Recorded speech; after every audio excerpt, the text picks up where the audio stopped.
Hello guys, it's RDTV. We're doing a token drive and today we're in Automobilista. We've got a fantastic mod for the sim. It's the 1996 Formula 1 World Championship. In order to celebrate this new mod, we're going for a token drive around the season opening Australian Grand Prix at Melbourne, and we're driving Michael Schumacher's Ferrari. So let's go on track and see what we think of this excellent new piece of content for Automobilista. Right, here we go, we're on the grid. It's the opening round of the 1996 Formula 1 World Championship. And we've got a squirrely start away from the line, and we're heading down into T1 at the Melbourne Grand Prix, which in 1996 has been new to the Formula 1 calendar, hosting its first Grand Prix, having replaced the traditional season-ending Adelaide round, another iconic Australian street circuit, and one very popular with the Formula 1 crowd. Now, must admit, back in the day, I was disappointed to see Adelaide go, and a little bit resentful towards Melbourne. But over the years, last 12 years or so, nearly 13, Melbourne has won a little bit of a place in my heart, and I really do think this is an excellent Formula 1 Grand Prix. Beautiful facility, and very difficult actually to believe this is not a permanent circuit.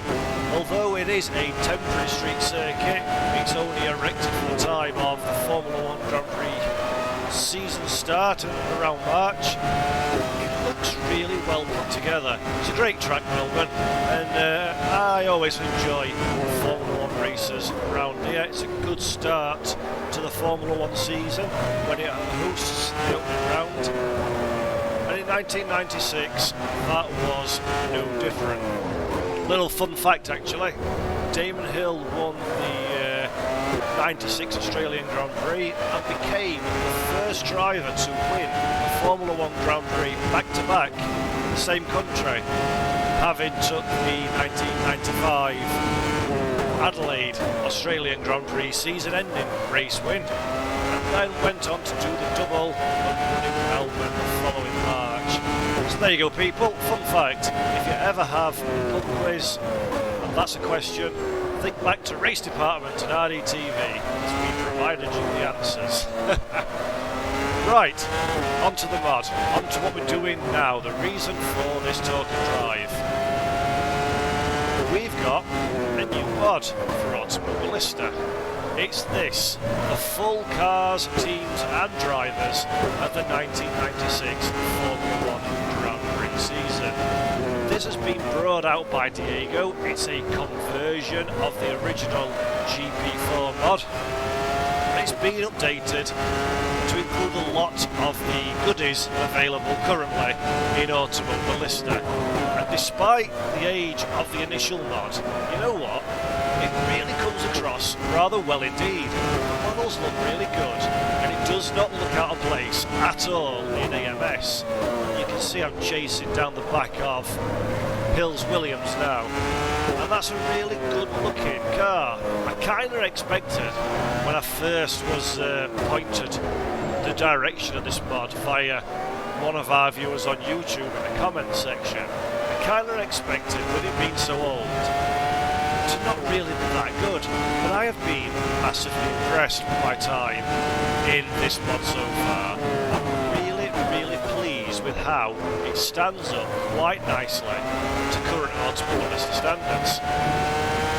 As I say, it's a conversion from, anybody remembers this back in the day, the good old GP4. It was a mod created for that, and it's been brought to Automobilista by Diego. It's been updated, of course, because the GP4 mod is a little bit older now than some more recent content, and he's done a really fine job. It's Diego's first mod release within the sim racing, so all credit to him in the attention to detail and work he's put in here. He's done a very good job, and this is a very welcome new mod for AMS, something that I think will be rather popular with sim racers who enjoy this kind of content. I mean, I enjoy Formula 1 and I very much enjoy the 1996 season. It's one of my personal favourites. Not particularly for the racing, although the racing was quite good back in '96, but as a Damon Hill fan, it was great to see the Englishman take his first World Championship. And in fact, to be fair, it was the last season Hill had a competitive drive in Formula 1. He's driving the Rothman-sponsored blue and white car. They're looking to put a pass on into T1. Don't have a big enough overlap. There's one of the Saubers there. Goes off track and gets a little bit involved. Now it's Frentzen. He needs to calm down, otherwise he'll not be offered a contract to replace our Damon next season. Oops. Getting into the back of the Williams as it all gets a little bit lively into the car park section. But we've got through, not the cleanest overtake in the world, but we fight on in P6 to continue this epic Ferrari-Williams struggle, which bring back one or two memories for anybody that was around the Formula 1 world back in 1996. While we talk about that, let's talk about the car which we are driving today. We're in Michael Schumacher's 1996 Ferrari. And this is an interesting car for a number of reasons. Firstly, it was the first Ferrari of Michael Schumacher's career. The German, at the time, a freshly crowned double world champion with Benetton, made the move to Ferrari in 1996 to seek off a new challenge and a reported $1 million per race, which I'm sure helped make that decision become a bit of a reality. And this was the first Ferrari to feature V10 power in the modern era. Up until the end of 1995, Ferrari had utilised their screaming, their Banshee-esque, their wonderful V12 engine. But for the new season and the new regulations, Ferrari adopted a V10 power unit with an aim of trying to get on competitive terms with the, at the time, dominant Renault engine, as enjoyed by Williams and also Schumacher's former team, Benetton. The car was here we go. Sorry, just concentrate on the corners. The car was designed by John Barnard, the very famous English designer. And to be fair, it wasn't the best Ferrari. The 95 41T2 was an increasingly competitive proposition in Formula 1. Ferrari took some of those design principles into their 1996 Challenger. Of course, for 96, there was a bit of a shake-up in the Formula 1 rule structure. So for the first time, we saw the cockpit head protection at the side of the driver's head come into force, a reduction in downforce, and yet further modifications to the allowed electronics of the era. So Ferrari didn't get the best understanding of the new rules. They struggled greatly with reliability issues as well, and of course they were bedding in a new driver pairing, Gerhard Berger and Sean Alesi, their long-term Ferrari drivers. Swapped places with Schumacher and moved over to form a whole new partnership at Benetton. And in their place, Scuderia signed up Schumacher and also a cheeky Irishman by the name of Eddie Irvine, who made a big move from Jordan into the big leagues for the first time in '96. Irvine had a very difficult year and was firmly the number 2 within the red cars, as Ferrari focused much of their attention on their new number 1, Schumacher. A lot of change and turmoil in the background of the Italian team as well. Schumacher brought with him much of his dream team from Benetton, so Ross Brawn, Rory Byrne and Jean Todt came into the outfit. looking to bring some much needed stability to a team that up until this point, certainly for the last few years, had maintained the stereotypical Ferrari Italian flair, but also a lot of disharmony and disorganisation. So for the first time, Schumacher looked to bring his now legendary professionalism on and off track to the Italian squad as they built up to become what would become very much a powerhouse in Formula One in the early 2000s as Schumacher put the first building blocks together for what would become the dominant team in Formula One from 2001 to 2005, helping Schumacher on his way to eventually walking away from the sport with 7 World Championships, 5 of which he won in the red colours of Ferrari. Rewind to 96, where we are now. Ferrari was very much not a championship contending team. 1995 had seen a single win, the first and only win of Sean O'Lace's career at Canada. And although the car was competitive in parts, not least of which was Monza, where they had a 1-2 until mechanical issues and absolute misfortune put paid to the chances of winning that race. 96 was very much a building year. As I said, reliability with the new V10 engine, some problems with the handling of the reluctant car under the new regs as well, put paid to a serious title challenge. But the undoubted driving talents of Michael Schumacher kept the red cars in contention for race victories. In fact, Ferrari would score 3 race wins in 1996, which was arguably much more than the car deserved. Very much down to the driving talents of Schumacher, as he eventually went on to finish 3rd in the Drivers' Championship. Excuse me. Behind 2 all-conquering Williams cars. Irvine would fare much less well in the second car, although to be fair, the Ulsterman was pretty much relegated to a support role of Schumacher, and Irvine would eventually finish the season in 10th overall, having never really looked to be in the races alongside his German teammate. And it was a good year for Ferrari. It was a significant step forward from previous seasons and would, as I say, lay the foundations for what would be a very successful few years thereafter.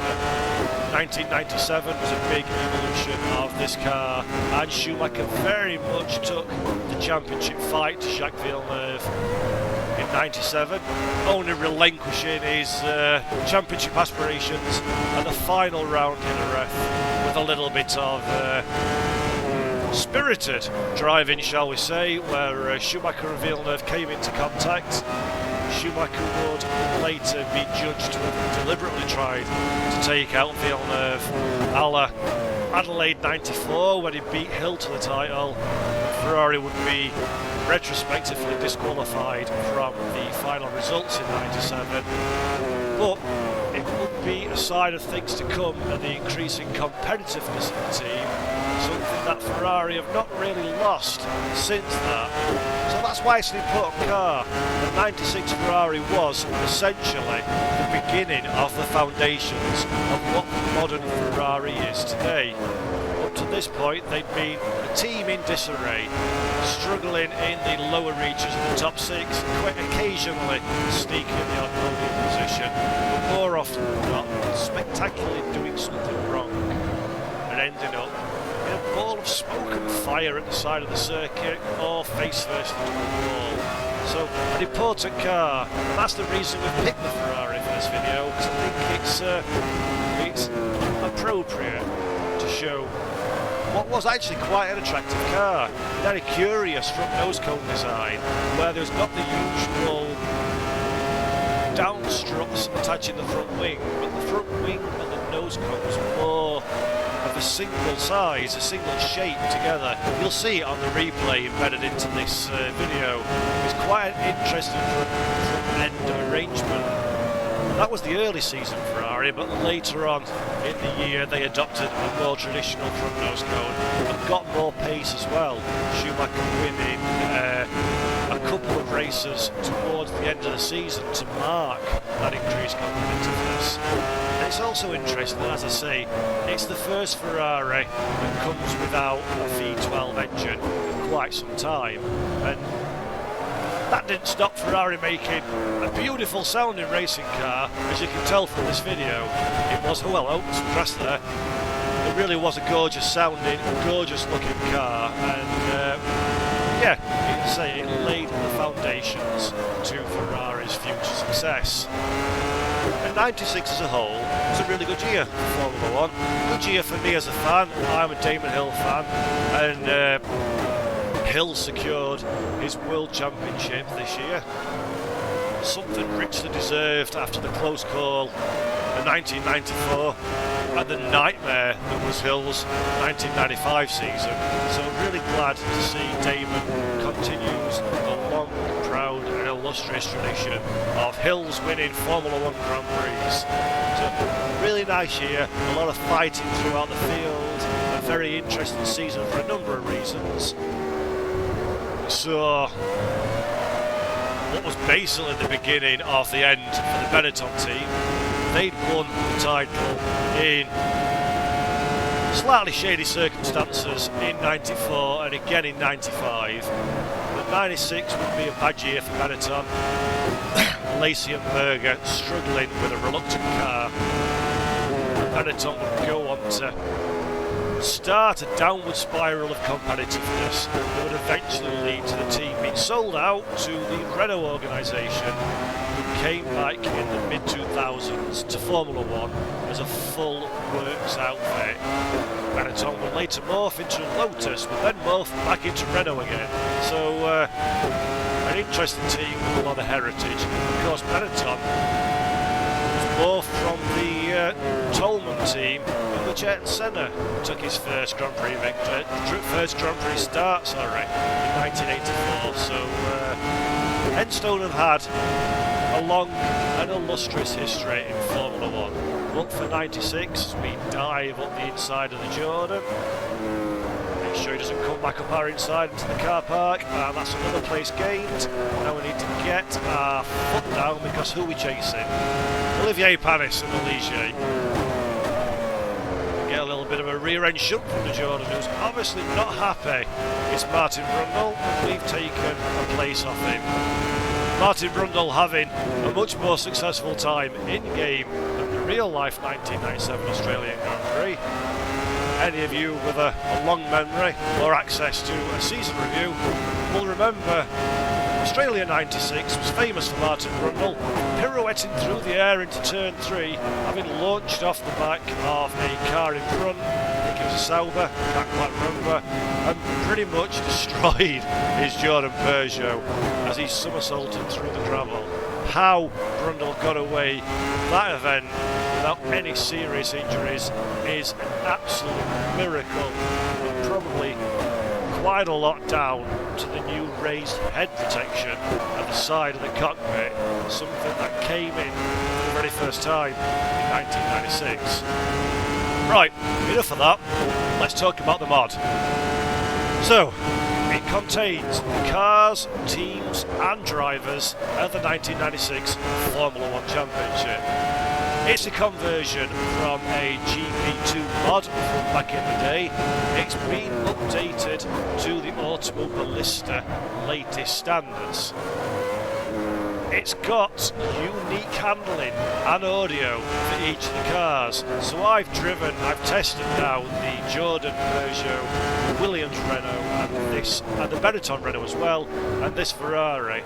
And all of the cars have their own unique characteristics and feel a little bit different and sound a lot different as well. And that's really nice. So it's not a league edition mod, this is a historic edition mod where you will get roughly approximated the right performance per car compared to the 96 season.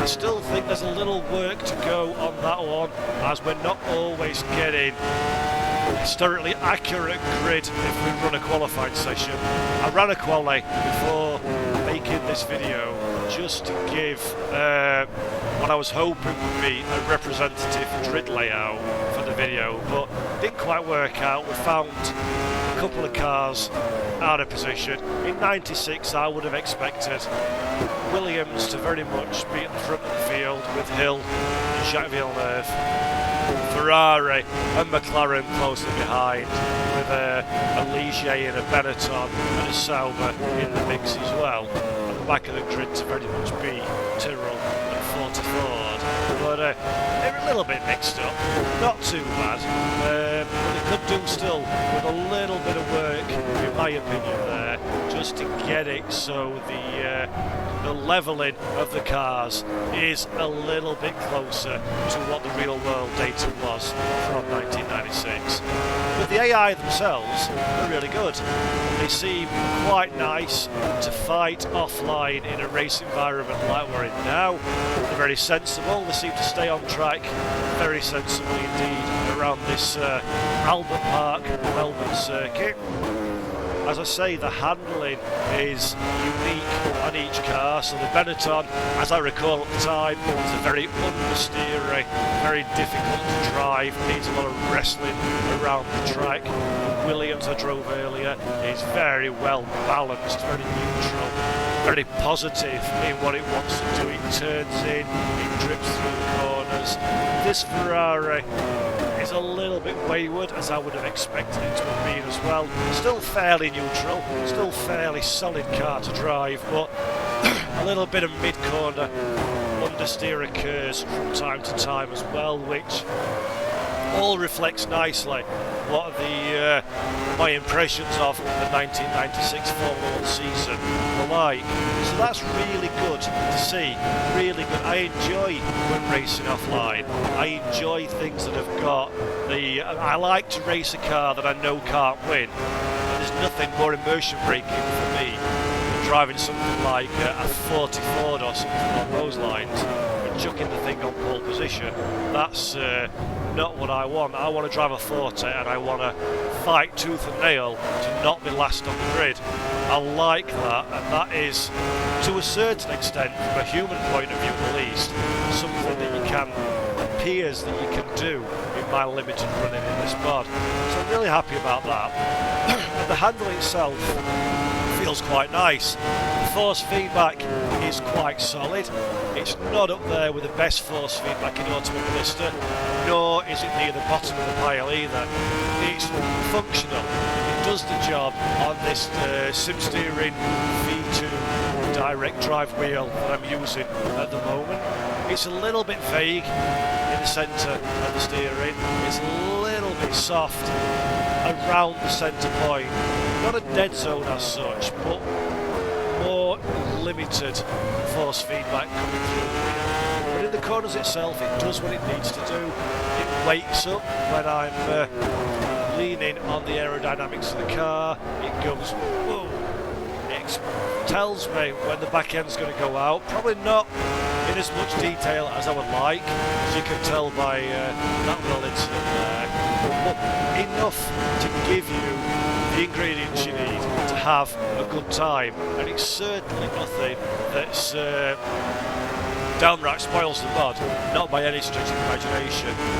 I dare say if I did some further tweaks to my force feedback settings, I'd get an even better experience, but as standard, as it comes out of the box, I'm plenty happy with the way the force feedback reacts to the cars. Absolutely, it does the job nicely, thank you very much indeed. And the audio, as you can hear here, is very, very, very good. It sounds, especially for a mod at its age, the sounds really are quite lovely. Each car, or each engine manufacturer, should I say, has its own sound. It's very reflective and respectful of the audio of that particular engine in question, of the era. And I'm really quite happy with how the audio is represented in this Formula 1 1996 mod. So no complaints there. And in terms of the 3D models, they're all very, very accurate. They're old models now, and they've come from a less advanced sim that is GP4, less visually advanced, should I say. But they still do the job very, very nicely indeed. The cockpits are detailed enough for it to be an enjoyable experience. The external 3D models are remarkably good actually. When racing up close, I'm trying to close down this Ligier in front of us. When racing up close, there's quite a lot of detail you can see in the models, and that's been the biggest surprise to me. Visually, it's a very good mod, considering its age, considering that it's in one of the lesser advanced, graphically advanced racing sims, that is Automobilista. You've done a very nice job, indeed. And it shows the quality of the initial GP4 mod, that you can still, all these years later, get a really, really pleasing visual experience from this conversion to AMS. So I don't think you'll be disappointed at all in the quality of the 3D models. They look really nice on replay, as you can see on your screen now while we're talking. So yeah, I'm more than satisfied with the audio and the visual experience, and the experience behind the wheel as well. Really nicely done. So altogether, this is a very, very solid mod. It's one I would absolutely recommend, hence the reason it's on RaceDepartment today. It's a fantastic season. Formula 1 1996 was a great year for the sport, great cars, and an absolutely fabulous experience to drive as well. So highly recommend the F1 1996 mod by conversion by Diego. A lot of fun, a lot of enjoyment will be had from this one. There's a lot of Formula 1 circuits as well from that era available as first party or community made mods. The track I'm racing on now, Melbourne, is a wonderful mod by Pat Girafron.